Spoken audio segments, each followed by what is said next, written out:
শেখ হাসিনা যদি প্রথমেই ক্ষমা চাইতেন বাংলাদেশের জনগণের কাছে, দেশনেত্রী বেগম খালেদা জিয়ার আত্মার কাছে, যে আমি 18 সনে আপনার উপরে যে অত্যাচার করেছিলাম একটা মিথ্যা মামলায় বা দুইটা মিথ্যা মামলায় আপনাকে কারাগারে পাঠিয়ে, বা বেগম খালেদা কারাগারে পাঠিয়ে যে অপরাধ আমি করেছিলাম, আমি জানি সেই অপরাধের ক্ষমা আপনারা আমাকে করবেন না, তবু আমি আপনাদের কাছে ক্ষমা চেয়ে আমি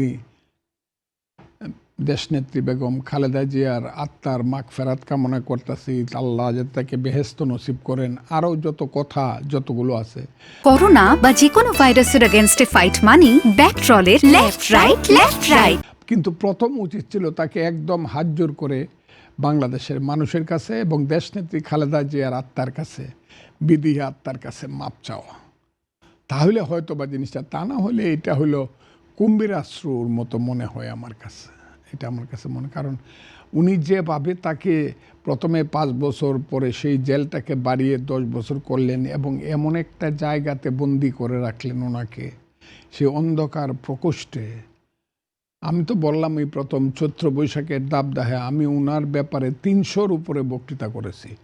এটা কিন্তু অনেকে বলে বিশ্ব রেকর্ড, যে একজন নেতার ব্যাপারে, একজন রাজনৈতিক কর্মী 300 বক্তৃতা শুধু ওনার উপরে, ওনার কি কষ্ট হচ্ছে বা ওনার এই সেই, ওনাকে কেন মুক্তি দেওয়া উচিত।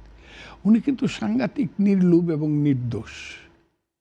2 কোটি টাকার একটা টাকা হলো 2 কোটি টাকার ব্যাপারে 3 বারের প্রধানমন্ত্রীকে জেল দিয়ে এই যে প্রতিহিংসা পরায়ণতা এবং প্রতিহিংসা চরিতার্থ করার মতো যে কুৎসিত রাজনীতি, এটা এই দেশ থেকে দূর হওয়া দরকার। এবং এই জন্য শেখ হাসিনার তার কাছে মাপ চাওয়া উচিত ছিল এবং দেশবাসীর কাছে মাপ চেয়ে যদি স্টেটমেন্টটা করতো তাহলে সেটা ভিন্ন মাত্রা পাইত।